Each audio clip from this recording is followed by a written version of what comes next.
I'll just finish it.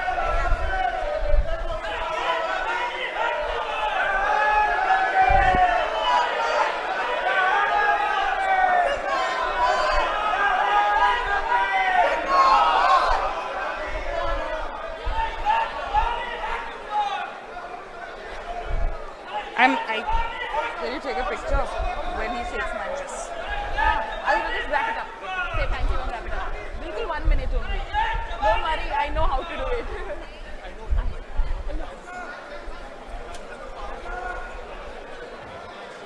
Hello, how are you?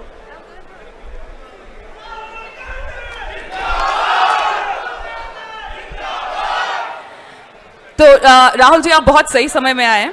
मैं सबको ये बता रही थी कि राहुल जी ने रिसेंटली एक डिबेट का इनविटेशन स्वीकार किया है, तो उस डिबेट के ऑब्वियसली हम सब जानते हैं, तो राहुल गांधी का इनविटेशन स्वीकार उन्होंने किया, राहुल गांधी ने इनविटेशन स्वीकार किया। हाँ ठीक, तो अब कॉल गया है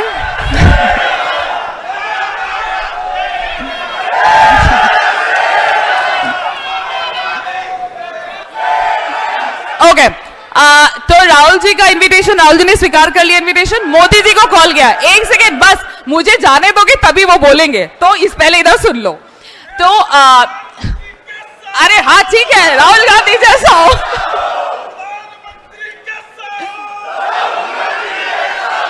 ओके रुको एक मिनट, फिनिश करने दो तभी होगा। तो मोदी जी को हमने कॉल लगाया कि मोदी जी, राहुल गांधी जी ने आपका इनविटेशन स्वीकार कर लिया है, ठीक है, अब आप बताइए। मैं इनएक्ट करके बताती हूँ, ठीक है। हेलो, नमो सर, राहुल जी ने इनविटेशन स्वीकार कर लिया है डिबेट का, आपकी तरफ से क्या जवाब देना है? जी सर डिबेट है तो ऑडिटोरियम में होगी, वहां पे मोर कहां से आएगा? नहीं सर, मोर तो नहीं, सर कुत्ते भी नहीं हो पाएंगे। नो सर, नहीं सर, बाहर की मीडिया अलाउड नहीं होगी ना, ये इंडिपेंडेंट सिविल सोसाइटी की तरफ से गया है जी, एन राम जी की तरफ से गया है। हाँ नहीं सर, नाविका भी नहीं होगी, स्मिता प्रकाश भी नहीं होगी सर, सुधीर को तो शायद अंदर भी नहीं जाने देंगे। नहीं सर, रवीश कुमार तो बिल्कुल भी नहीं होगा, बिल्कुल टेंशन मत लीजिए आप। सॉरी सर, अनफॉर्चुनेटली टेलीप्रॉम्प्टर भी नहीं होगा जी। हेलो, काट दिया लगता है। चलिए मैं भी चलती हूँ, आप राहुल जी को सुन लीजिए। Thank you very much for your time.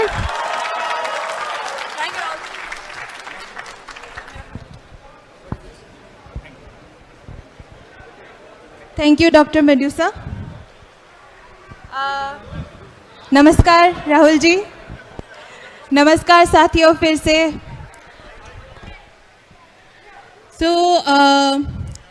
दोबारा इंट्रोड्यूस कर लेती हूँ खुद को। मेरा नाम जूरी है।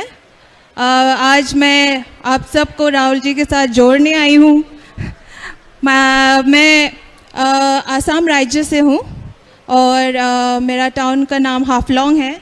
मैं डिमासा कम्युनिटी से बिलोंग करती हूँ और मैंने डीयू से मास्टर्स किया है और आज हम सबके साथियों के साथ मैं आज यहाँ खड़ी हूँ, तो आई एम वेरी थैंकफुल। आज हमारे सभा में अलग अलग राज्यों से युवा आए हैं और वो कॉम्पिटिटिव एग्ज़ाम्स के प्रिपरेशन कर रहे हैं, कोई यूपीएससी, एसएससी, पुलिस, और उन्हीं के बीच हमारे साथ हमारे कुछ गिग वर्कर्स भी हैं उन साथी में, जो पहले प्रिपरेशन कर रहे थे पर कुछ चैलेंजेस आ गए, तो अभी वो हमें एज गिग वर्कर्स सर्व कर रहे हैं। एंड अभी I would like to invite you कि आप हमारे युवा को एड्रेस करें। Thank you.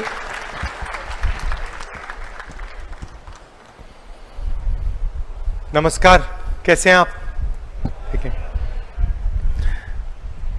आपने एक बात नोटिस की कि अगर आप युवाओं से पूछें तो इलेक्शन में सबसे बड़ा मुद्दा रोजगार का है। किसी भी युवा से पूछो, मैं कन्याकुमारी से कश्मीर तक चला और जो भी मुझसे मिल रहा था 35 साल से कम एज का, वो सब कह रहे थे कि रोजगार चाहिए, रोजगार नहीं है, कहीं भी नहीं मिलता, थक गए हैं ढूंढते वक्त। और इंटरेस्टिंग बात है कि अगर आप चुनाव का प्रचार देखें तो रोजगार का उसमें कोई मेंशन ही नहीं है। कॉन्स्टिट्यूशन की कांग्रेस पार्टी बात कर रही है, हमने गारंटीज दी हैं, अनएम्प्लॉयमेंट की हम बात कर रहे हैं, मगर मीडिया में अनएम्प्लॉयमेंट, जॉब क्रिएशन ये मुद्दा ही नहीं है। क्यों? आपको क्या लगता है इसका कारण क्या है?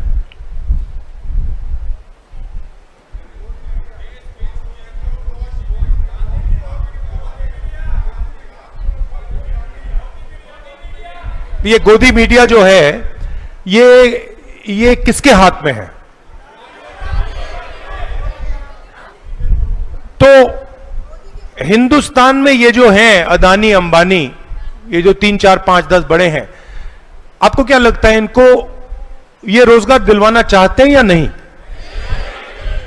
क्यों नहीं? हाँ, तो मॉडल मैं आपको बता देता हूं। मॉडल यह है कि प्रोडक्शन चाइना में हो, ठीक है? मतलब मोबाइल फोन, शर्ट, पैंट, ये सब चाइना में बने। फिर हिंदुस्तान के जो मोनोपोलिस्ट हैं वो चाइना का माल हिंदुस्तान में बेचे। क्यों? क्योंकि कोई बनाने की जरूरत नहीं है। मैंने आपको चॉइस दी कि देखो ये बना रहे हैं, आपको इसका माल आप आसानी से हिंदुस्तान में बेचकर अपनी मोनोपोली बना सकते हो, या फिर अपने आप बनाओ। आप क्या चुनोगे? ऑटोमेटिकली आप कहोगे भैया बाहर से मिल रहा है, मुझे ठेका है, मैं उठा के बेच देता हूं। तो हिंदुस्तान में जो प्रोडक्शन कहा जाता है, जिसको मेक इन इंडिया कहा जाता है, मेड इन इंडिया कहा जाता है, उसको करने के लिए हमारे सबसे बड़े जो इंडस्ट्रीज वो चाहते ही नहीं है, उनका इंटरेस्ट ही नहीं है। और बिना प्रोडक्शन के हिंदुस्तान के युवाओं को रोजगार नहीं मिल सकता। आप एक चीज नोटिस कीजिए, सबसे बड़ी 200 कंपनियां हैं, इसमें करोड़ों रुपए की सैलरी मिलती है। सीईओज होते हैं, करोड़ों रुपए की सैलरी लेते हैं। आपको क्या लगता है ये कितने, हिंदुस्तान के कितने परसेंट, ये जो टॉप मैनेजमेंट लोग हैं जो करोड़ों रुपए ले रहे हैं, हिंदुस्तान के कितने परसेंट है? एक भी नहीं है, आधा परसेंट, आधे से भी कम होंगे। और अगर आप इनका बैकग्राउंड देखें तो आप एक चीज नोटिस करेंगे, इसमें आपको एक गरीब जनरल कास्ट का व्यक्ति नहीं मिलेगा, किसान का बेटा एक नहीं मिलेगा, मजदूर का बेटा एक नहीं मिलेगा, दलित एक नहीं मिलेगा, आदिवासी एक नहीं मिलेगा, पिछड़ा एक नहीं मिलेगा। एक छोटा सा 1% क्लब है जिसमें ये सब के सब यहीं से आते हैं, जॉब ले जाते हैं, फिर से आते हैं, जॉब ले जाते हैं, फिर से आते हैं, जॉब ले जाते हैं। और 90% जो हिंदुस्तान की आबादी है वो या तो एग्जाम लेकर थक जाती है या फिर जॉब ढूंढते थक जाती है। बट मीडिया में, नैरेटिव में ये कभी नहीं आता है। भारत जोड़ो यात्रा में मैं चल रहा था, छोटी बच्ची मेरे पास आई 14-15 साल की। मैंने उससे पूछा क्या करती हो? कहती है मैं आईएएस के लिए तैयारी कर रही हूं। तो मैंने कहा क्या तुम्हें लगता है तुम आईएएस में घुस जाओगी? कहती है हां।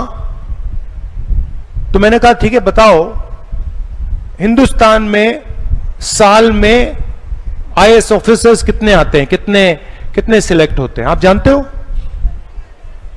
300।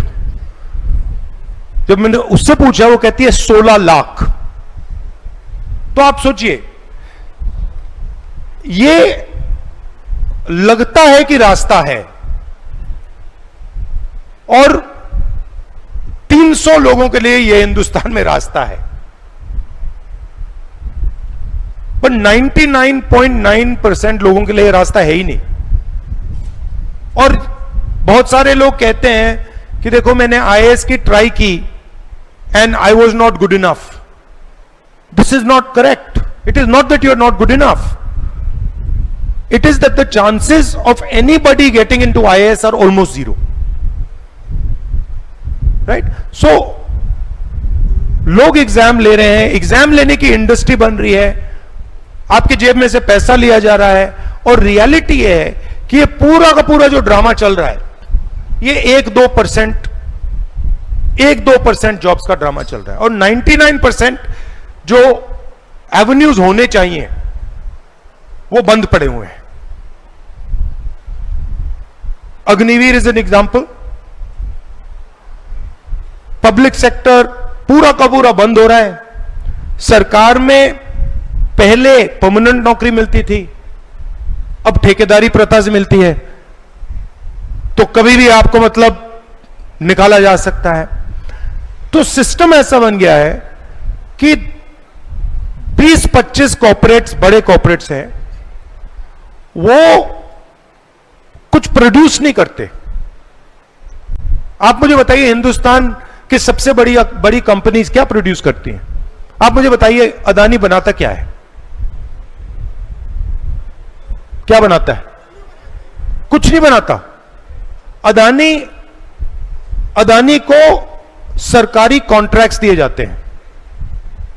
एयरपोर्ट सरकार बनाती है, एयरपोर्ट पब्लिक सेक्टर बनाता है,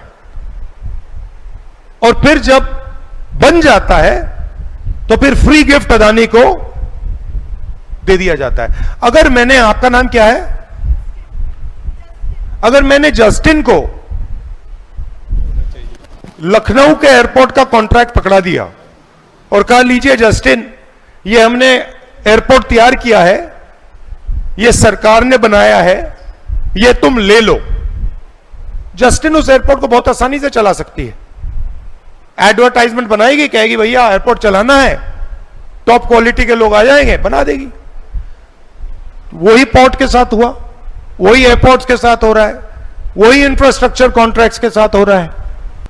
तो इंडिया में नॉन प्रोडक्टिव ग्रोथ हो रही है, और इसमें सिचुएशन क्या है, वही 20-25 लोग, उन्हीं को कॉन्ट्रैक्ट मिलता है। मैं उदाहरण देता हूं। अमेठी में हमने पेट्रोलियम इंस्टीट्यूट बनवाया।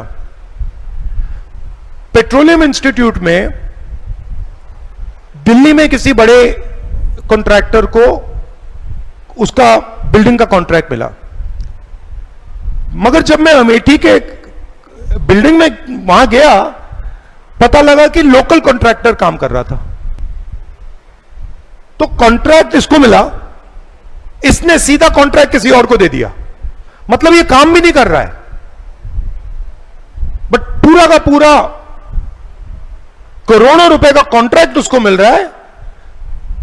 पॉलिटिकली वो कॉन्ट्रैक्ट ले जाता है और फिर वो कहता है भैया तुम इधर आओ, तुम करो। कॉन्ट्रैक्ट कोई और कर रहा है, मार्जिन ये ले रहा है। तो ये बेसिकली हमारी इकोनॉमी है। और इसमें अगर आप देखें तो जो भी opportunities SC, ST, OBC, minorities और गरीब जनरल कास्ट की थी, उनको एक एक करके हटाया जा रहा है।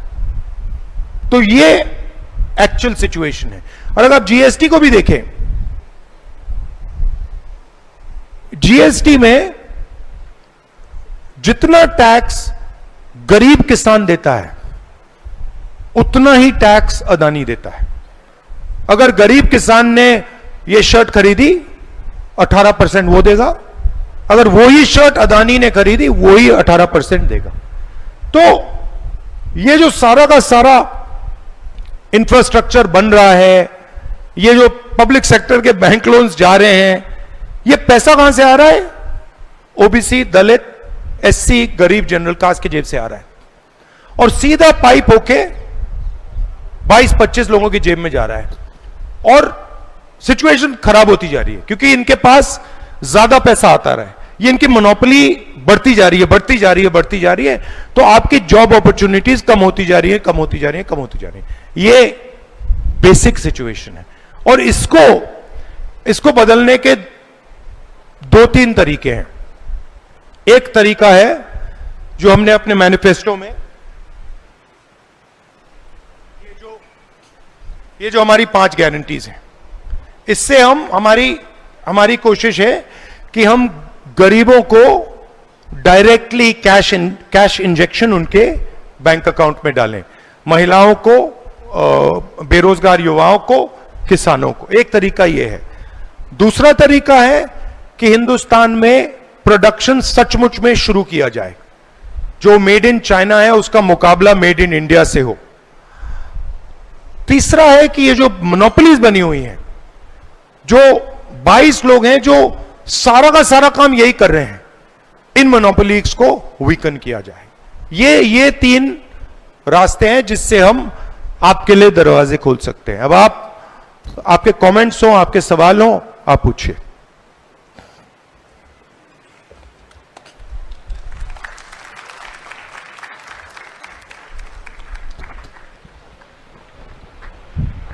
Thank you Rahul ji.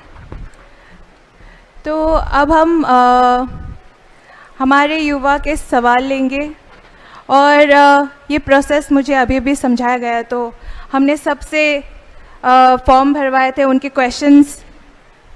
Questions लिए थे और वहाँ से हम कुछ ही सिलेक्ट कर पाए हैं क्योंकि बहुत रेपिटेटिव भी थे, कुछ सेम थे।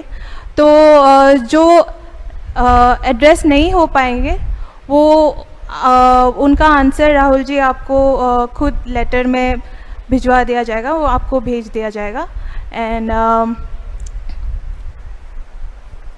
ये अभी मैं नाम बोलूँगी तो आप यहाँ खुद को एक बार इंट्रोड्यूस कर दीजिए, फिर अपना सवाल बोलिएगा and then following up next नाम मैं लूँगी, तो आप रेडी रहिएगा।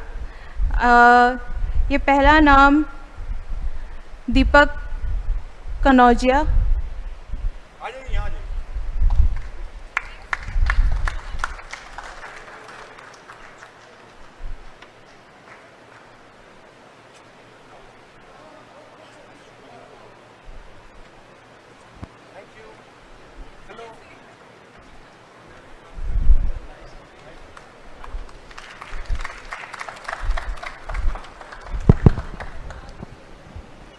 सबसे पहले मैं राहुल सर को अपना नमस्कार करता हूं। Good evening Rahul sir.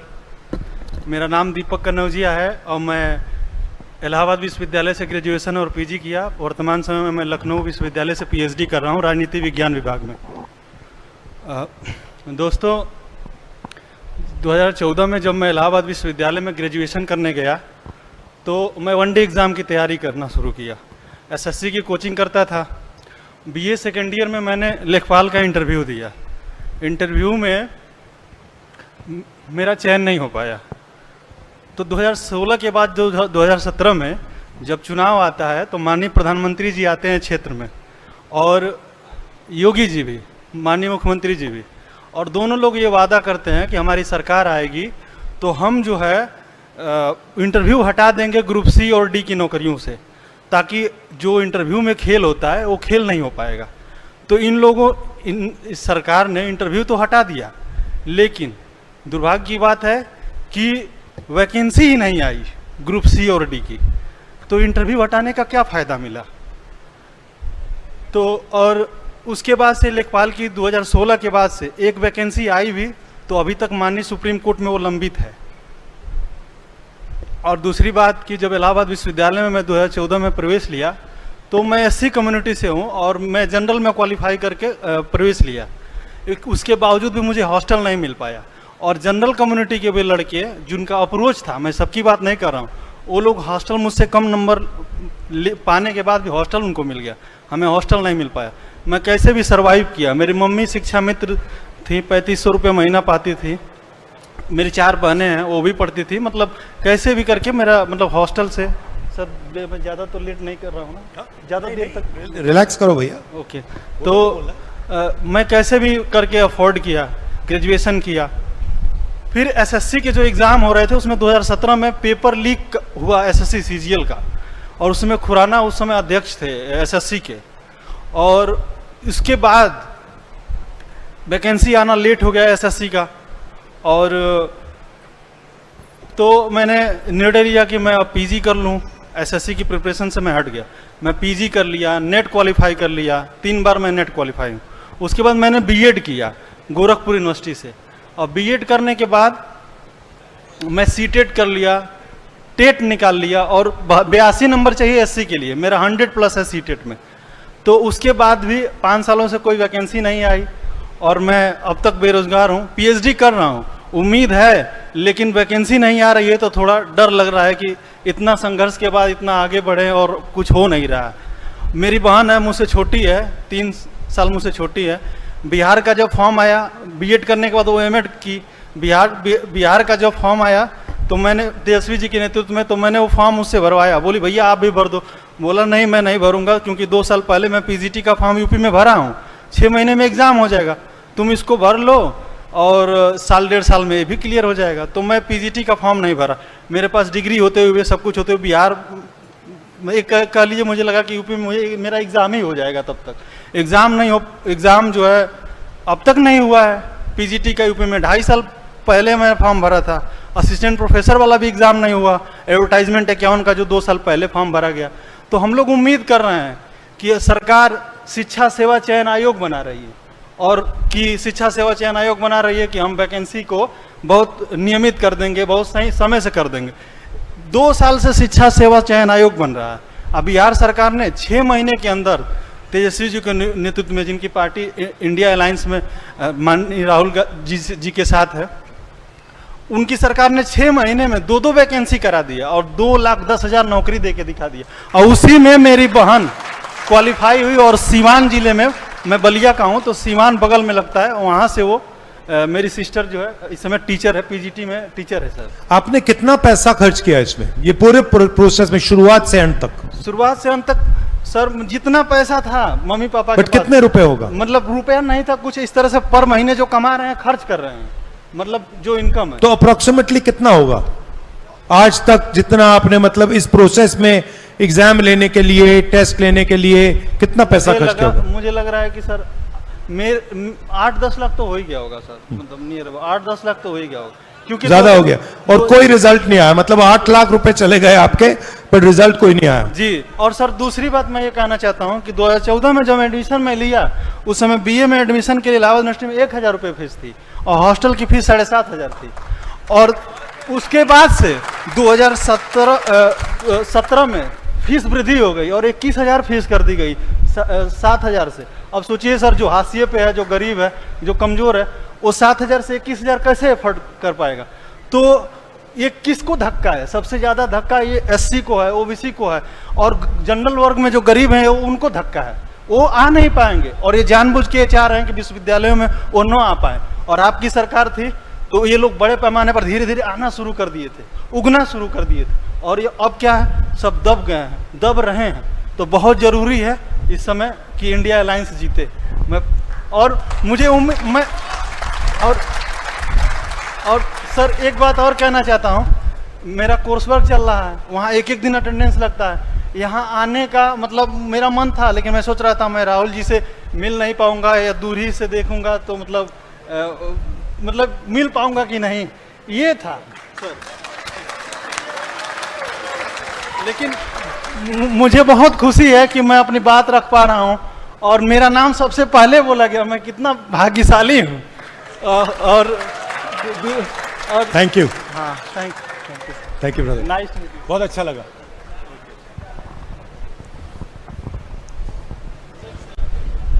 ले लेंगे, बाद में ले लेंगे।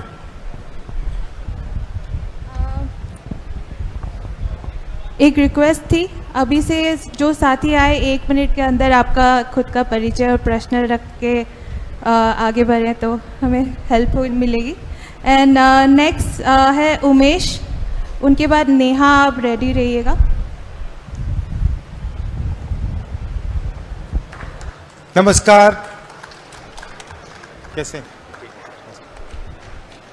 हेलो, हाय, मेरा नाम उमेश कुमार यादव है। मैं पूर्वांचल से आया हूँ, शोध छात्र हूँ मैं भी काशी हिंदू विश्वविद्यालय का, और मैं बात करने आया हूँ गन्ना किसानों पे। मेरे पिताजी एक किसान हैं और गन्ना खेती मेरे यहाँ होती थी। पूर्वांचल के लगभग परिवारों में, किसान परिवारों में देखेंगे तो गन्ना एक नकदी फसल थी जिससे लोगों को तुरंत तत्काल पैसा मिल जाता था।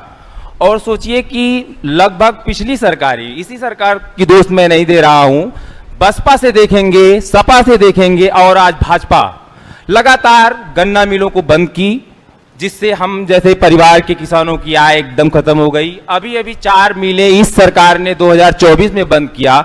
77,000 कुछ करोड़ मेरे जिले आजमगढ़ जिले में किसान का भुगतान अभी भी बकाया है। तो मैं एक स्टोरी बताता हूं कि कैसे मेरा ग्रोथ, मैं काशी हिंदू विश्वविद्यालय पहुंचा, इलाहाबाद पहुंचा, कैसे मेरे भाई लोग पढ़े। तो मेरे पिताजी किसान थे, गन्ना की खेती करते थे और उसी गन्ना मिल रत्ना शुगर मिल साहेगंज में कलर की नौकरी करते थे। 13 में वो गन्ना मिल बंद कर दिया गया, जबरदस्ती मेरे पिताजी को रिटायर कर दिया गया। आज 800 रुपए मात्र उनको पेंशन मिलती है, मतलब प्रतिदिन का 26 रुपए बात इनकम है। तब भी मेरे पिता ने हौसला नहीं हारा और यहां तक लोगों को पढ़ाया लिखाया और ले गए, पीएचडी तक कराए। पीएचडी मैं कर रहा हूं। 3 बार मैंने हायर का इंटरव्यू दिया, 3 बार हायर की परीक्षा मैंने क्वालिफाई किया और इंटरव्यू दिया, और तीनों बार वो परीक्षाओं का पेपर लीक हो गया। पहली बार 47 की वैकेंसी में मैंने मेहनत किया, कुछ दोस्तों से पैसा जुटाया और इलाहाबाद हाई कोर्ट में सरकार के खिलाफ रीट भी दायर किया, लेकिन अभी तक उसका कोई फैसला नहीं आया। दोबारा भी परीक्षाएं कराई गई, वो भी पेपर लीक हुआ। तो सोचिए कि मैं वहां से यहां तक की स्थिति में पहुंचा हूं। अब ये स्थिति आएगी, मैं 34 साल की उम्र का हो गया हूं, एक मेरा छोटा बेटा भी है। सोचिए कि उसका दादा भी बेरोजगार और उसका बाप भी बेरोजगार। तो समस्या है कि मैं अब घर की तरफ जाऊंगा तो बेरोजगारी की हालत में, दूर तो जाके कहीं बंबई लुधियाना मजदूरी इसलिए नहीं कर सकता कि मेरे माँ बाप बूढ़े हो रहे हैं, मेरी जरूरत है उनको। तो मैं राहुल जी आपसे यही चाहता हूं कि आप उन गन्ना किसानों के लिए और राइट टू रोजगार के लिए, एम्प्लॉयमेंट के लिए आप क्या सोचते हैं, क्या कहना चाहेंगे हम लोगों के लिए? तो हमारी ये गारंटी है चुनाव में, बड़ी इंटरेस्टिंग गारंटी है, जिसमें जो हमने अधिकार दिया ना मनरेगा का, रोजगार का अधिकार, वैसा ही हम एक अधिकार ग्रेजुएट्स को देना चाहते हैं। College graduates, university graduates, diploma holders. और बड़ा सिंपल मॉडल है, जो भी ग्रेजुएट ये अधिकार चाहता है ये सरकार से मांगेगा, और अधिकार 1 साल की अप्रेंटिसशिप का अधिकार है। उसमें क्या होगा, 1 साल की नौकरी आपको मिलेगी प्राइवेट सेक्टर में, पब्लिक सेक्टर में, सरकारी हॉस्पिटल, सरकारी कॉलेजेस, यूनिवर्सिटीज, ऑफिसेज में 1 साल की नौकरी होगी। उसमें बेहतरीन ट्रेनिंग आपको मिलेगी और 1 साल में आपको 1 लाख रुपए बैंक अकाउंट में मिलेगा, 8,500 रुपए महीने के आपको मिलेंगे। और ये एक प्रकार से जॉब मार्केट में एंट्री करने का तरीका है कि आपकी पहली नौकरी पक्की होनी चाहिए। ये हमारा कॉन्सेप्ट है, मैनिफेस्टो में हमने ये इंक्लूड किया है। तो ग्रेजुएट्स के लिए, अंडर ग्रेजुएट्स के लिए, डिप्लोमा होल्डर्स के लिए 1 साल की नौकरी की गारंटी का अधिकार ये हमने दिया है।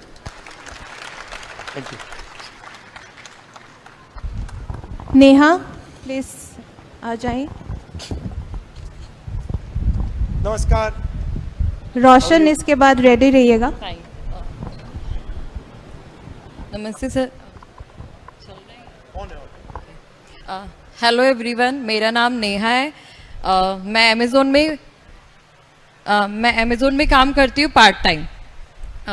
तो जितने मेरा ये मानना है कि हम गिग वर्कर्स के लिए जो जो वो लोग काम करते हैं, अमेज़ोन, मंत्रा, ब्लिंकिट, सैडोफिक्स, स्विगी, जोमेटो, जो ये सभी वर्कर्स हैं, तो जो ये लोग अपना टाइम देते हैं 8 से 10 घंटे, 12 घंटे, 14 घंटे, 16 घंटे काम करते हैं ये लोग, जो इनको कोई सोशल सिक्योरिटी नहीं है इनके लिए, हैं। और सोशल सिक्योरिटी ना होने की सोशल सिक्योरिटी नहीं है, अगर इनका एक्सीडेंट हो जाता है तो इनके लिए कोई कंपनसेशन नहीं है, और इनका कोई पंजीकरण नहीं है, कि सिर्फ एक फ़ोन है जिसमें एक ऐप है। अगर कभी कुछ उनके साथ होता है तो क्या वो फ़ोन हेल्प करेगा उनकी? नहीं, क्योंकि उनका कोई भी पहचान नहीं है ना। तो मैं चाहती हूँ उनकी पहचान हो। और उसमें एक अमेज़ोन में एक ये भी है कि मैं अमेज़ोन वेयर हाउस में पार्ट टाइम काम करती हूँ, उसमें भी स्लॉट बुक करके काम करने जाना होता है। हाँ, तो मैं हरियाणा से आई। आपको वेयर हाउस में टाइमिंग बुक करनी पड़ती है? हाँ, वेयर हाउस में मुझे अगर कल जाना है तो आज स्लॉट बुक करूंगी कल के लिए। उसका टाइम है 4 बजे, 4 से 10 मिनट के बीच में स्लॉट बुक हो जाना चाहिए, अदरवाइज हम फिर उसके बाद स्लॉट बुक नहीं करेंगे, हम वेटिंग लिस्ट में ही रहेंगे। और वेयर हाउस में क्या काम करती हो? वेयर हाउस में मैं पहले पैकिंग करती थी। जब मैंने रिज्वाइन किया तो मैं स्टोर में हूँ जिसमें मुझे 15 से 20 किलोमीटर चलना पड़ता है। एक कार्ट होती है जिसमें सामान लगा होता है, मैं उसको लेकर चलती हूँ। फ्लोर भी है, 1st, 2nd, 3rd, 4th floor भी है जिसमें मुझे लेके जाना होता है, और मैं उसमें 10 घंटे काम करती हूँ। और ये है गुड़गांव, हरियाणा, मानेसर में है ये वेयर हाउस, अमेज़न डेल 4 में है, ठीक है। और तो उसमें मैं 10 घंटे काम करती हूँ। बैठने नहीं दिया जाता वहाँ पे, कोई सिटिंग अरेंजमेंट नहीं है वहाँ। अगर बैठ भी जाते तो हमें फीडबैक दिया जाता है। और अगर हम थोड़ी देर के लिए वॉशरूम चले गए और उसमें हमारा आइडल टाइम पे जो आइडल टाइम आता है उसका भी फीडबैक मिलता है हमें। और जो हमारा ब्रेक टाइम होता है, तो जो हमारे 10 घंटे जो हम काम करते हैं उसमें दो ब्रेक होते हैं हमारे। तो जो 30 मिनट का ब्रेक, एफसी इतनी बड़ी होती है कंपनी, जो फुलफिलमेंट सेंटर बोलते हैं उसको, वो इतनी बड़ी होती है कि हमारे जो 30 मिनट में से 15 मिनट तो हमें आने जाने में ही चला जाता है। बचता हमारे पास 10 मिनट है, क्योंकि हमें पहले आकर के हमें एक फास्ट स्टार्ट और स्ट्रॉन्ग फिनिश करना बहुत हमारे लिए ज़रूरी है। और हमें पूरे दिन में 6 बार कार्ड पंच करना होता है। अगर वो कार्ड पंच नहीं करेंगे तो हमें उसका इंसेंटिव नहीं मिलेगा। और उसके बाद में कभी अपनी मर्जी से बिना नोटिस के हमें निकाल देगी, हमसे नहीं पूछेगी। जब कंपनी हमें हमारी हायरिंग करती है तब वो हमारा पूरा प्रोसेस जानती है। क्या हमारा हक नहीं जब हमें निकाले तो हमें भी बता करके निकाले कि हमने क्या गलती की है। तो मैं चाहती हूँ, बॉन्डेड लेबर हो। हाँ, बॉन्डेड लेबर है।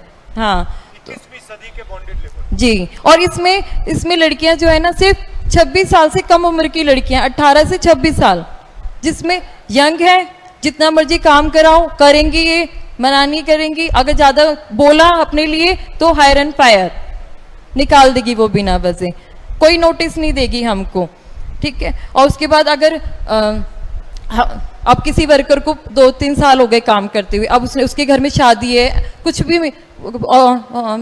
भी प्रॉब्लम आ सकती है, और उसने छुट्टी के लिए बोला तो बोलेगी नहीं, छुट्टी नहीं मिलेगी, तुम चले जाओ, दोबारा ज्वाइन कर लेना। अगर उस वर्कर को 1 साल हो गया काम करते हुए किसी को, तो वो क्या करती है, अगर ओबी भी आउटबाउंड में काम करता है तो उसको आईवी में भेज देंगे दोबारा ज्वाइनिंग करने के लिए, कि उसको परमानेंट ना कर पाए वो। इस तरीके से वहाँ पे हमारे परमानेंट कोई नहीं है। परमानेंट के लिए वो सिर्फ क्या करती है, इधर से उधर ट्रांसफर कर, इधर डिपार्टमेंट से दूसरे डिपार्टमेंट में ट्रांसफर कर देती है। 240 जैसे आपको सेवरेंस होती है तो कितने महीने की वार्निंग देते हैं? कोई महीने कोई वार्निंग नहीं देते, एक ही दिन में हमें बाहर कर देती है। और हमें जो जैसे हमें ना एक टारगेट होता है हमारा, मैं 1 घंटे में 150 आइटम स्टोर करती हूँ। एक शॉप लाइन होती, तो 250 गलियां हैं जिसको आइल्स बोलते हैं, जिसमें मुझे चलना पड़ता है और उसमें सामान लगाना होता है मुझे। उसका भी 1 मिनट में मुझे 3 आइटम स्टोर करने होते हैं। अगर नहीं करूंगी तो उसका भी मुझे फीडबैक मिलेगा, मेरे पास मैसेज आएगा, मैडम इम्प्रूवमेंट करो, आप काम नहीं कर रहे हो सही से, छोड़ दो।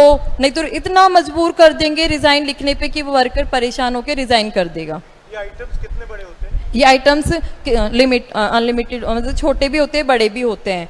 हाँ, तो उसके हिसाब से वो टारगेट उन्होंने रखा है। ज़्यादा बड़े आइटम है तो 60 करने होंगे, छोटे आइटम है तो 150, मल्टी का हो गया तो 250, 400 भी होगा।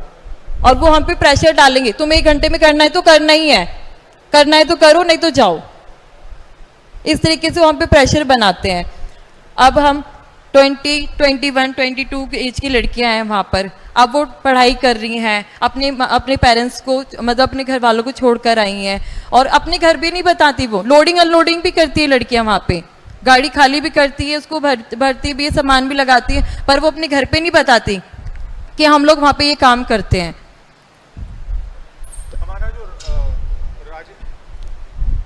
हमारा जो राजस्थान का गिग वर्कर्स का कानून था, उसके बारे में आपने सुना है? हाँ, मैं जब वो कानून के बारे में जब वहाँ पर आए थे तो मैं वहीं पे ही थी, तो मेरे को इसके बारे में पता है कि गिग वर्कर्स कानून बना था, उसमें सोशल सिक्योरिटी वगैरह को लेकर के, हाँ, गिग वर्कर्स के लिए तो कानून उसमें आइडिया था कि आपका जो काम होता है, गिग वर्कर्स का काम होता है, वो ट्रांजैक्शन होता है, ट्रांजैक्शन बेसिस होता है। तो हमारी थिंकिंग थी कि हर ट्रांजैक्शन का एक परसेंटेज कंपनी आपकी सोशल सिक्योरिटी के लिए, आपके पेंशन के लिए डाले, और वो आपके साथ परमानेंट चले। तो मान लो आपने आज अमेजोन के साथ काम किया, तो जो भी आपने वहां पे ट्रांजैक्शंस किए, उसका पैसा आपके अकाउंट में जाए, और फिर मान लो आपने अमेजोन से आप किसी और कंपनी में चले गई, तो उस कंपनी में भी जो आपका पैसा ओरिजिनली अमेजोन का था, वो ट्रांसफर हो जाएगा और वो आपके साथ चलेगा जब तक आप रिटायर करेंगी। हाँ। तो ये राजस्थान का कानून था, बहुत अच्छा रेवोल्यूशनरी कानून है। तो मैं भी चाहती हूँ कि जब आपकी सरकार आए तो हमारे लिए कुछ नेशनल लेवल पे ऐसा हाँ। कानून बनाना चाहिए, क्योंकि ये जो आइडिया है कि हम बिना कोई सोशल सिक्योरिटी के लोगों से काम ले सकें, और जब भी हम इनको निकालना चाहें, एक दिन में हम इनको निकाल दें, ये एक्चुअली प्रोडक्टिव ही नहीं है, इससे फायदा नहीं होता है। नहीं। ठीक है, वेरी गुड, तो thank you. Thank you, thank you.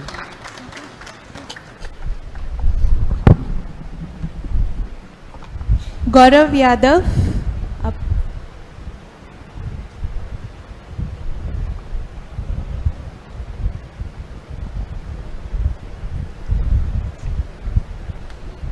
उसके बाद ईश्वर, आप रेडी रहिए। कैसे हो?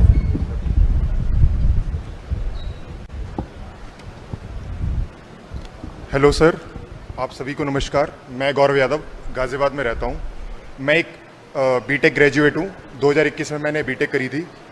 सर, उत्तर प्रदेश में बीटेक ग्रेजुएट के लिए कोई भी वैल्यू नहीं है, ना कोई वैकेंसी आ रही है। जिसमें वैकेंसी आती है तो करीबन 4 साल में 250 से 300 वैकेंसी आती है, 4 साल में एक बार, जो कि असिस्टेंट इंजीनियर की। अगर जो नहीं जैसे कि जो आती है वो जैसे जूनियर इंजीनियर है, उत्तर प्रदेश में भी फिलहाल 4016 वैकेंसी आई हैं, लेकिन उसमें बीटेक वाला फॉर्म नहीं भर सकता है। वैकेंसी या तो आती नहीं है, अगर आती है तो बीटेक वाला फॉर्म नहीं भर सकता उसमें सर। और अगर मैं आपसे प्राइवेट सेक्टर की बात करूं, मेरे पिताजी ने 15 लाख रुपए देकर मेरे से बीटेक करवाई, लेकिन एंड में जब मैं जाता हूं, प्लेसमेंट मेरी होती है या तो होती नहीं है। अगर मैं ऑफ कैंपस करता हूं तो उसमें 15,000 रुपये मुझे मिलते हैं। इसमें खुद तो खैर घर वाले को तो कुछ भी नहीं हो पाएगा। और सर, मैंने गेट क्वालिफाइड भी हूँ, मैंने गेट क्वालिफाइड हूँ, जो गेट से हम पीएसयू सेक्टर में जाते हैं, पब्लिक सेक्टर यूनिट में अदर, और उसमें देखते हैं उसमें भी कोई भी वैकेंसी नहीं है। तो सर, मैं आपसे रिक्वेस्ट करूँगा सर, बीटेक ग्रेजुएट्स के लिए कुछ निकालिए, क्योंकि हर साल 10 लाख बीटेक ग्रेजुएट होते हैं, लेकिन कुछ नहीं हो पाता है। तो अभी आपका क्या प्लान है? सर, मेरा प्लान तो यही है कि फ़िलहाल इंजीनियरिंग सर्विसेज में मुझे जॉब करनी है, और उसके लिए मैं एग्ज़ाम की प्रिपरेशन कर रहा हूँ, वैकेंसी का वेट कर रहा हूँ, वैकेंसी आए। और प्राइवेट सेक्टर में तो मैंने आपको बता ही दिया है। और कितना पैसा लगा आपका ये पूरी प्रोसेस में? पूरे प्रोसेस में मेरे पिताजी ने 15 से 16 लाख रुपए लगाया है, और अभी बीटेक के बाद करीबन 4 से 5 लाख रुपए और एक्स्ट्रा लगा दिया। और क्या करते हैं पापा? मेरे पिताजी एज अ फार्मर हैं, रिटायर्ड हो चुके हैं, 4th क्लास की जॉब से है, वायरमैन। कहाँ पे? ये दिल्ली सचिवालय में थे। ठीक है। हाँ, और सर, मेरा एक मैसेज है आपको कि जैसे कि आपने मणिपुर से महाराष्ट्र और कन्याकुमारी से लेकर कश्मीर आपने एक शुभ संकल्प से आपने न्याय यात्रा निकाली, जिसमें आपने संपूर्ण राष्ट्र को एक सूत में पिरोने का काम किया, जिससे क्या है कि आपने जो भी मोहब्बत की दुकान आपने खोली, जो हमारा ओरिजिनल कल्चर है, जो हमारी सभ्यता है सर, आपने उसको रीजनरेट किया है। सर, जब आप प्रधानमंत्री की पद पे शपथ लेंगे ना, उस दिन ये समस्त युवा समाज सिविलाइजेशन डे मतलब कि हमारी जो सभ्यता दिवस मनाएगा। आपने भाईचारे को एक कर दिया। सबसे बड़ा प्रेम, एक प्रेमी है हमारे कल्चर में। सरदार उधम सिंह ने जब उन्होंने अपना मतलब गुनाह कबूल किया था जनरल डायर को मारने के बाद, तो उन्होंने किसी ग्रंथ पे हाथ नहीं रखा था। उन्होंने जो हाथ रखा था वो हीर रांझा, जो कि एक प्रेम का प्रतीक है, उसने उसमें हाथ रखा था और कहा था कि मैं अपना गुनाह कबूल करता हूं। सर, आपने मेरे देश में प्रेम लेके आए हैं, एकता लेके आए हैं, सम्मान लेके आए हैं। आज हम भाईचारे में हिंदू मुस्लिम और समस्त SC OBC अदर कास्ट में भी हम आराम से एक दूसरे के टिफिन में हम खा सकते हैं। वो भी सर आपकी वजह से है, आपकी मोहब्बत की दुकान की वजह से। Thank you so much sir.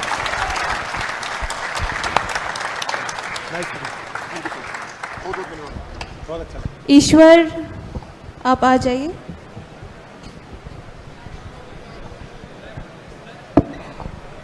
नमस्कार, कैसे हो? मेरा नाम ईश्वर है, मैं राजस्थान से हूँ, ग्रामीण इलाके से आता हूँ। मेरा पढ़ाई 10वीं तक हुआ, उसके बाद आर्थिक स्थिति और अवसर की समझ नहीं होने की वजह से छोड़ दी। फिर उसके बाद अलग अलग काम करने लग गया। मैं गुजरात कुएं खोदने गया, ईंट भट्टों पे गया, टेंट हाउस के कुछ काम किए, जैसे भी मशीन पे गया, खानों में गया, तो भटकता रहा इधर उधर, समझ में नहीं आया ये काम ठीक नहीं, ये काम ठीक नहीं है। फिर चांद से एक संगठन के साथ जुड़ा जहाँ मेरी राजनीतिक समझ बनी। स्कूल से उस तरीके से शिक्षा थी नहीं, लिखना भी और पढ़ना भी ठीक से 10वीं तक नहीं आता था। तो मैं मेरी कहानी इसलिए सुना रहा हूँ क्योंकि मैं जहाँ से आता हूँ वहाँ मेरे जैसे लाखों और करोड़ों युवा हैं जो आज उनको समझ में नहीं आ रहा सर कि वो कहाँ जाए, कौन सा काम करे। तो वो उनको ये समझ में नहीं आने की वजह से उसका फ़ायदा उठाया जा रहा है। आज उनके हाथ में पत्थर है, डंडे हैं, झंडे हैं नफरत के।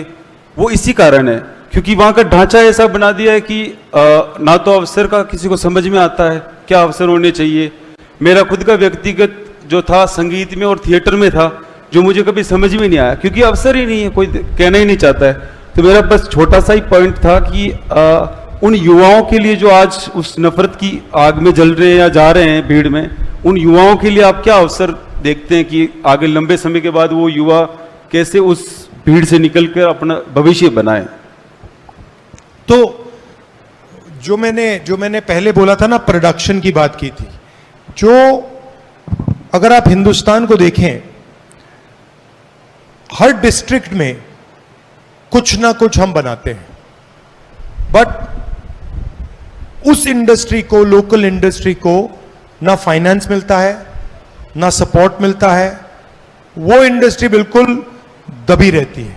और मतलब चाहे आप मुरादाबाद की बात करें, बेल्लारी की बात करें, अलग अलग इंडस्ट्री। बेल्लारी में जीन्स की इंडस्ट्री है, मतलब वहां पे 4-5 लाख लोगों को रोजगार मिलता था, सारी की सारी बंद पड़ी। आज वहां पे 50,000 लोग काम कर रहे हैं।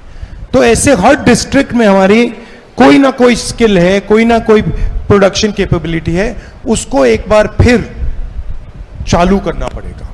और चालू करने का तरीका है कि जो बैंकिंग सिस्टम है, जो आज अदानी अंबानी ने कैप्चर कर रखा है, उनका 16 लाख करोड़ रुपया नरेंद्र मोदी ने कर्जा माफ किया है। तो वो बैंकिंग सिस्टम एक्सेस इन लोगों को देना है, उस बैंकिंग सिस्टम का एक्सेस इन लोगों को देना है कि मुरादाबाद में जो स्मॉल मैन्युफैक्चरर्स हैं, बेल्लारी में स्मॉल मैन्युफैक्चरर्स हैं, पूना में हैं, इधर उधर पूरे देश में हैं, उनको बैंकिंग सपोर्ट, फाइनेंशियल सपोर्ट और प्रोडक्शन करने के इंसेंटिव्स देने जाएं। तो वो एक स्ट्रैटेजी है। दूसरी स्ट्रैटेजी जो मैंने आपको कहा, रोजगार, पहली नौकरी पक्की, रोजगार का अधिकार, करोड़ों युवाओं को पहली जॉब, तो ये काम किया जा सकता है। बट देखिए, रियलिटी ये है कि जो आज की सरकार है वो इस काम को करना नहीं चाहती है। अगर आपने किसान को ठीक तरीके से सपोर्ट किया, जो आपने अभी शुगर केन की बात की, अगर आपने किसान को ठीक तरीके से सपोर्ट किया, अगर आपने फूड प्रोसेसिंग प्लांट्स उसके पास लगाए, अगर आपने फूड चेन बनाई, अगर कोल्ड चेन बनाई, बहुत सारे लोगों को रोजगार मिल सकता है। मगर इन चीजों में सरकार पड़ती नहीं है। सरकार को सिर्फ ये चाहिए, इस सरकार को सिर्फ यही चाहिए भैया अदानी को कौन सा एयरपोर्ट पकड़ाया जाए, कौन सा इंफ्रास्ट्रक्चर दिया जाए, कहां मतलब इसको फायदा पहुंचाया जाए। तो ये सरकार को 2-3 लोगों को मदद करने से लाखों लोगों को, छोटे छोटे बिजनेस वालों को मदद करने की जरूरत है, तब जो आप कह रहे हो सकता है। दूसरा ये भी है कि सर शिक्षा प्रणाली जो हमारी जो सिस्टम बना हुआ है, लेकिन वो ठीक से काम नहीं करता। मैं बताऊं, हमारे इलाके में हमें समझ में नहीं आता कि कोई अभी तक नौकरी लगा ही नहीं। हालांकि सबको सरकारी नौकरी नहीं मिल सकती, लेकिन वो समझ पैदा ही नहीं होती है कि या तो हमारी नस्ल खराब है या खून में कोई कमी है। नहीं, वो सिस्टम बना हुआ ठीक से काम नहीं करता, इसलिए वो समझ से बच्चे आगे जा ही नहीं पाते हैं। मैं आज यहाँ पहुंचा, बड़ी मुश्किल से पहुंचा हूँ, यहाँ पहुंचना वो ऐसा होता ही नहीं है।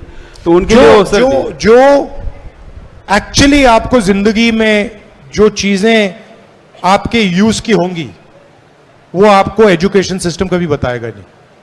ये हिंदुस्तान की एजुकेशन सिस्टम की खासियत है कि जो फंडामेंटल चीजें हैं जिससे आप आगे बढ़ सकते हो, हमारा एजुकेशन सिस्टम उन बातों में जाएगा ही नहीं।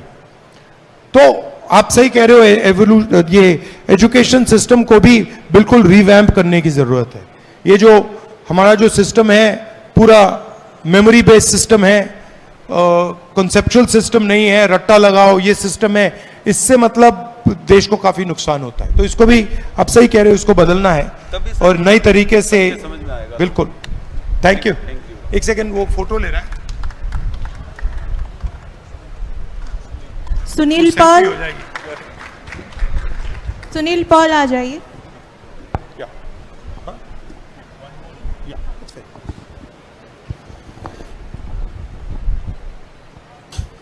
नमस्कार, क्या नाम है आपका? सुनील पाल। कहाँ के हो? मैं सुनील पाल उत्तर प्रदेश बलिया से हूँ। मैं ओबीसी के पाल कम्युनिटी से बिलोंग करता हूँ और उत्तर प्रदेश में हमारे समुदाय के लगभग जनसंख्या 1.5 से 2 करोड़ है। और हम देखते हैं कि ऑफिस या किसी यूनिवर्सिटी में हमारे रिप्रेजेंटेशन 1% नहीं है, मतलब 2-4 प्रोफेसर्स या अधिकारी नहीं मिलते हैं। तो हम रिप्रेजेंटेशन की बात करते हैं कि ओबीसी कम्युनिटी के। जी सर। तो सर हम ये चाहते हैं कि हमारी कम्युनिटी को रिप्रेजेंटेशन मिले और कास्ट सेंसस हो कि कितना हमारा रिप्रेजेंटेशन है और इनको आगे बढ़ाया जाए हमारी कास्ट को। आपको मालूम है, पता नहीं मालूम है या नहीं, आपको मालूम है कि हिंदुस्तान में ओबीसी वर्ग को, दलित वर्ग को जमीन का अधिकार नहीं होता था। आपको मालूम है जी कि आप जमीन नहीं ओन कर सकते थे। हजारों साल के लिए आपको ना शिक्षा मिल सकती थी, आप जमीन के ओनर नहीं हो सकते थे, आपको कोई एसेट नहीं मिल सकता था। आपको मालूम है? जी सर। हजारों सालों के लिए। और ये जो है, ये इसने आपको जमीन का अधिकार, शिक्षा का अधिकार, नौकरी, रोजगार, ये सब दिलवाया है। ठीक है, मगर मैं आजकल हर मीटिंग में रिपीट कर रहा हूं कि ओबीसी की भागीदारी 50% है। हिंदुस्तान में 50% ओबीसी हैं, 15% दलित हैं, 8% आदिवासी हैं। जितनी आपकी भागीदारी होनी चाहिए उतनी आपकी भागीदारी बिल्कुल है ही नहीं। कांसीराम ने कहा था जिसकी जितनी भागीदारी उतनी बिल्कुल हिस्सेदारी, भागीदारी कह लो, हिस्सेदारी कह लो, ना आपकी मीडिया में है, ना आपकी कॉर्पोरेट इंडिया में है, ना आपके प्राइवेट सेक्टर में है, ना आपके प्राइवेट हॉस्पिटल्स में है, ना आपके प्राइवेट एजुकेशन में, कहीं भी नहीं है आपकी। सर अगला क्वेश्चन मेरा यही था कि सर प्राइवेट सेक्टर में रिजर्वेशन नहीं है, ना हमारी भागीदारी है क्या? हाँ, तो मेरी थिंकिंग है कि सबसे पहले हम ये पता लगाएं कि सिचुएशन कैसी है। तो इसके लिए जाति जनगणना, जिसकी आबादी कितनी है वो सब पता लग जाएगा।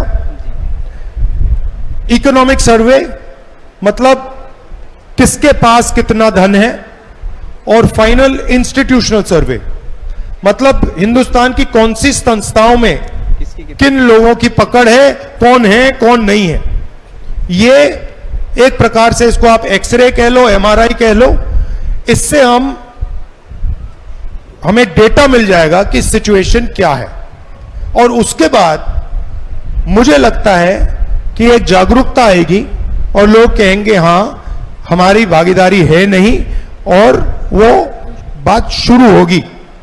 तो मेरे लिए ये जो 3 कदम है, जाति जनगणना, इकोनॉमिक सर्वे और इंस्टीट्यूशनल सर्वे, ये क्रांतिकारी नेक्स्ट स्टेप है।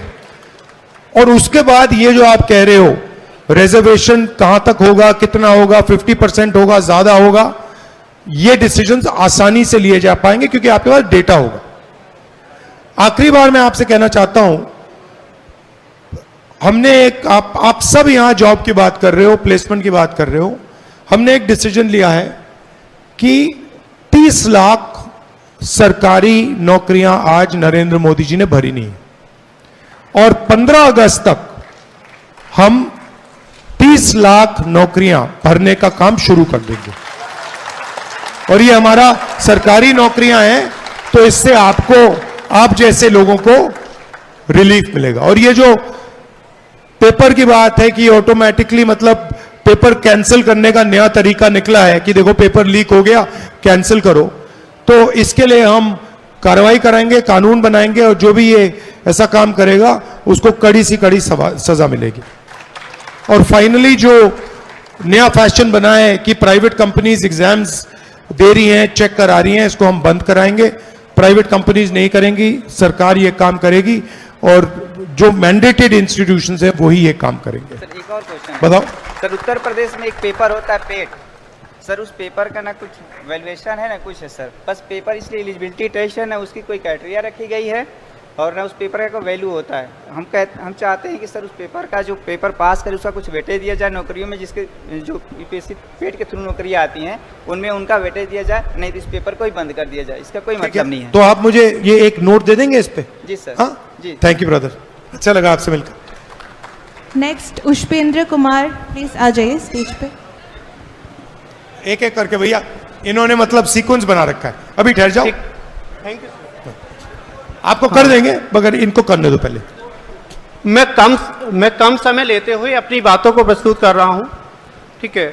सबसे पहले तो मैं कांग्रेस और राहुल जी का धन्यवाद व्यक्त करता हूं कि उन्होंने जीरो लेवल पे आकर, ग्राउंड लेवल पे आके के गिग वर्कर्स और जो भी थे जिस व्यवसाय में थे उनके बारे में उनकी व्यक्तिगत राय जानी, उनको क्या क्या दिक्कतें हो रही उसके बारे में जाना।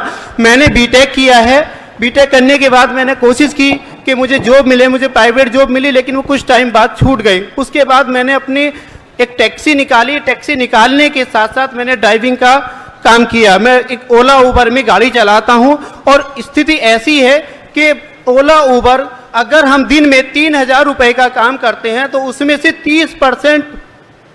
30% कमीशन ओला उबर ले लेती है। अब हमारे पास अगर 3,000 का काम किया, उसका 30% निकाल दीजिए, उसमें से 800-700 रुपए की सीएनजी लग जाती है, और उसमें फिर आपका डेली का उसका मेंटेन एनुअल चार्ज सब मिला के अगर हम कैलकुलेट करें तो हमारे पास 300 से 300, 350, 400 रुपए की बचत होती है एक दिन में। अब हम ये चाहते हैं कि जैसे ही हमारे पास कांग्रेस सरकार से हम उम्मीद करते हैं कि आने वाले समय में कि हमारे लिए जैसे कि एक सरकारी प्लेटफॉर्म निकाले, और हम चाहते हैं कि जो ओला, उबर, रैपिडो, इनड्राइव, ये सारी प्राइवेट कंपनीज हैं, प्राइवेट कंपनी के बजाय कि सरकार हम एक ऐसा प्लेटफॉर्म दे जिससे कि हम इन कमीशन से बच जाएं, और हम पूर्ण आज़ादी चाहते हैं। जैसे देश आज़ाद होने से पहले कांग्रेस जो थी, इंडियन नेशनल कांग्रेस के नाम से जानी जाती है, उन्होंने भी क्या किया, देश आज़ाद होने से पहले कहा कि हमें दो रिश्तों 3 के रेशियो में हमें हिस्सेदारी दी जाए। तो अब हम चाहते हैं कि हम सरकार की से हेल्प से कि हमारे लिए एक ऐसा प्लेटफॉर्म उतारे कि जिसपे हमारे पास हम बुकिंग लें, क्योंकि अब हम जो बुकिंग लेते हैं उसमें ये होता है कि जितने भी ड्राइवर्स हैं सभी शोषित हैं, अकेला मैं नहीं, कुछ लोग, सभी लोग यहाँ नहीं पहुँच पाए हैं, लेकिन उनको मैं रिप्रेजेंट कर रहा हूँ। तो उसमें ये मानिए कि पहली डिमांड हम कर रहे हैं कि सरकारी प्लेटफॉर्म निकाले। अब हम उम्मीद करते हैं कि हमारे लिए जब इतना सोचा गया तो आगे भी जरूर सोचा जाएगा। दूसरी डिमांड है कि उस पे कमीशन जो काटती है ये प्राइवेट कंपनी, ये कमीशन ना काट के उस पे से फिक्स चार्ज काटे कि हमारी ड्राइव लोकल में है या आपका आउट स्टेशन की है। तीसरी डिमांड हम करते हैं कि जब किसानों को केसीसी लोन 3% 4% पे केसीसी लोन दिया जाता है, जब हम बीटेक एमटेक कोई बीएससी एमएससी करने के लिए मजबूरी, किसी का सपना नहीं होता है। मैंने जब बीटेक में एडमिशन लिया तो मेरा भी सपना नहीं था कि मैं टैक्सी चलाऊं, लेकिन मजबूरन जब स्थिति ऐसी आ पड़ी है तो मुझे चलानी पड़ रही है। उसके बाद भी इन कंपनी का कमीशन इतना है कि हम अपनी सर्वाइव लाइफ को अच्छे से नहीं जी सकते। तो मैं आग्रह करूंगा कि जैसे ही सर की कांग्रेस सरकार आए, और मैं चाहता हूं कि हमारे लिए एक ऐप बनाए और उस पर फिक्स चार्ज काटे। हम 3 डिमांड कर रहे हैं, मैं दोबारा से पढ़ देता हूं सभी लोगों के सामने कि सरकार एक सरकारी प्लेटफॉर्म उतारे ओला उबर की तरह पूरे भारत में, ना कि दिल्ली में। दूसरा, उस पर फिक्स चार्ज काटे कि लोकल में जो भी है 5 रुपए 10 रुपए, क्योंकि हमने सरकार को दूसरा उसका बेनिफिट दिया है कि अगर सरकार के ऊपर लोड ना पड़े, हमने उसमें दूसरा रास्ता दिया कि गाड़ी में कोई एडवर्टाइजिंग डिस्प्ले लगवाए जिससे सरकार को बेनिफिट होगा। दूसरी चीज क्या है कि मैं येलो प्लेट गाड़ी की बात कर रहा हूं, व्हाइट प्लेट की बात नहीं कर रहा, जैसे येलो प्लेट गाड़ी हर साल टैक्स देती है और व्हाइट प्लेट 15 ईयर के लिए 1 टाइम टैक्स देती है। तो ये तीसरी डिमांड मैंने आपको बताया कि केसीसी लोन की तरह आपका ड्राइवर्स को भी 4% का लोन दिया जाए। और मैं उम्मीद करता हूं कि कांग्रेस सरकार हमारी इस मांग को आगे प्रस्तुत करेगी और हमारे लिए कुछ अच्छा ही सोचेगी। Thank you. आपको लगता है कि सरकार ऐप बना सकती है? यस सर, पहले पूछो ऐप बनाया है, लेकिन जब प्राइवेट कंपनी आ गई तो उसके वजह से वो उस पर मॉनिटरिंग ना होने की वजह से वो चल नहीं पाया है। जब तक सरकार उसकी मॉनिटरिंग नहीं करेगी किसी भी ऐप की, तब तक वो नहीं चलेगा। वो आपकी कस्टडी, उसमें कोई उसकी मॉनिटरिंग सरकार के हाथ में होनी चाहिए जिससे कि वो प्रॉपर चलता रहे। ठीक है, थैंक यू, अच्छा लगा।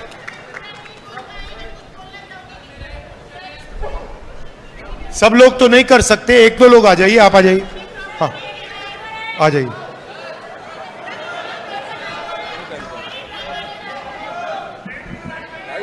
भाई थोड़ा संक्षेप में बोलो। नमस्कार सर, मैं यही कहूँगा कि आपने जो है अपने मैनिफेस्टो में एक चीज़ हमको उसमें नहीं दिखी कि जो प्राइवेट सेक्टर के स्कूल हैं वो अपने फीस वृद्धि इतना ज़्यादा कर दिए हैं कि एक गरीब बच्चा अपने बेटों को पढ़ा नहीं सकता है, अपने बच्चे को पढ़ा नहीं सकता है। और आगे चल के वो कैसे जो है, जैसे आप इलाहाबाद विश्वविद्यालय की फीस देख लीजिए, 400 वृद्धि फीस हुई है। ये भी एक मुद्दा है कि सभी विश्वविद्यालय ने अपनी फीस में वृद्धि कर दी है। और दूसरी चीज, अगर पढ़े लिखे नेता अगर राजनीति में नहीं आएंगे तो कैसे होगा? जैसे कि इलाहाबाद छात्र संघ जो है वहां पर आप बहाल करवाएं। मैं आपसे ये कहूंगा जितने भी विश्वविद्यालय में यूनियन बंद है उसको आप चालू करवाएं। मैं आपसे ये भी आग्रह करूंगा। तो मैं आपसे यही विनती करता हूं कि आप इलाहाबाद विश्वविद्यालय और जो विश्वविद्यालय हैं उसमें यूनियन को अगर आप आगे लेके आएंगे तो जब युवा पढ़ेगा, युवा नेता बनेगा, तो आगे चल के एक अच्छे राजनेता के रूप में अपने देश को चलाने वाले नए नए युवा बाहर आएंगे। बिल्कुल सही, ये सही बात है। हाँ ले लो, आ जाओ। Thank you brother, thank you. बोलो। No we can't do everybody. Hello, we can't do everybody. मेरा नाम सिद्धार्थ वेनवंशी, मैं इलाहाबाद विश्वविद्यालय का छात्र हूँ। ठहर जाओ ना, मैं आप लिख के अपने विश्वविद्यालय इलाहाबाद विश्वविद्यालय का छात्र हूँ। मेरा यही सवाल है कि हम एक दलित परिवार से आते हैं कि मैं एक दलित परिवार से आता हूं कि जो रोड पे बांस के डाली बर्तन बनाने का काम करते हैं। मैं उस परिवार से आता हूं। मैं किसी तरह उस परिवार से उठकर अपने शिक्षा के लिए इलाहाबाद विश्वविद्यालय में दाखिला किया मेरे पिताजी की मतलब उतनी से, मेरे पिताजी अभी दिल्ली में ठेला चलाते हैं, कपड़े का ठेला चलाते हैं, लेकिन मैं किसी भी तरह विश्वविद्यालय में एडमिशन लिया, लेकिन जो फीस से पहले 1000 थी, अब फीस बीए की फीस पहले 1000 थी, अब फीस 4500 हो गई, और हॉस्टल की फीस पहले 15000 थी, अब 40000 हो गई। अब मैं कैसे उसको अफोर्ड नहीं कर पा रहा हूं, तो मेरे पिताजी भी उतना पैसा नहीं दे पाते, तो मैं एक छोटी सी चाय की दुकान लगा के अपना जीवन यापन करता हूं। कि मेरा यही सवाल है कि जब सरकार बने तो मतलब फीस कम से कम हो, और सारे लोग हमारे यूनिवर्सिटी में जो जितने लोग या अदर फीस की कमी हो। और मेरे क्षेत्र का एक सवाल है कि मेरा गांव जिला गाजीपुर और नंदगंज मेरा मतलब क्षेत्र पड़ता है, वहाँ पे मेरी एक चीनी मिल है। चीनी मिल तकरीबन 20 सालों से बंद है। मेरा ये अनुरोध है सर कि वो चीनी मिल चालू हो, ताकि हमारे क्षेत्र के लोगों को रोजगार मिले, और जो बंबई दिल्ली जाके कमाते हैं। मैं यूपी में कांग्रेस की सरकार बना दो, चीनी मिल खोल देंगे हम। क्या बात, वहां पे कभी ठीक है, कम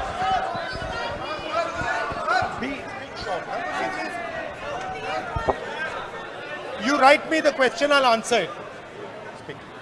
मेरा नाम शीतल है और मैं 2016 से एक उबर ओला, आपने नाम सुना ही होगा, मैं टैक्सी ड्राइवर हूँ। और सर के पास मैं सवाल इसलिए कुछ अपने लेकर आई थी कि हम 2016 से जो ड्राइविंग कर रहे हैं, मोदी जी ने एक लाइन चलाई थी, बेटी पढ़ाओ, जो कि कहीं भी नहीं है। और आज भी मैं ये कह सकती हूँ कि सन 1947 में हमारा देश आज़ाद हुआ था, जो कि अब तक नहीं है। हम महिलाएं घर को करती हैं, बाहर भी करती हैं, और हमारा इतना गंदा शोषण हो रहा है जिसकी कोई लिमिट नहीं है। कंपनी हमारा शोषण कर रही है, हमारे नेता हमारा शोषण कर रहे हैं। हम नहीं बता सकते हैं कौन अच्छा है कौन खराब है।